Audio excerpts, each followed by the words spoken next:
હાલ તાલુકાના સ્થાનિક સ્વરાજ્યની ચૂંટણીમાં ધારાસભ્ય જયદ્રથસિંહ પરમાર અને મયુર ધ્વજસિંહ પરમારના નેતૃત્વ હેઠળ ભાજપની પેનલનો ભવ્ય વિજય થયો હતો.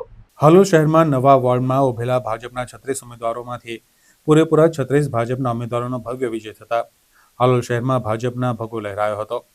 પૂરેપૂરી સીટો ભાજપની આવતા ભાજપના કાર્યકરોમાં અનેરો ઉત્સાહ જોવા મળ્યો હતો. વીએમ સ્કૂલ ગોધરા રોડ ખાતે સવારે 9 વાગ્યાથી મતગણતરી શરૂ થતા લોકોના ટોળે ઉમટી પડ્યા હતા. જેમ જેમ રિઝલ્ટ આવતું ગયું તેમ તેમ ત્યાં ઉમેદવારોના કાર્યકરોએ ફૂલહારથી અને ફટાકડા ફોડી ઉમેદવારોનું ભવ્ય સ્વાગત કર્યું હતું.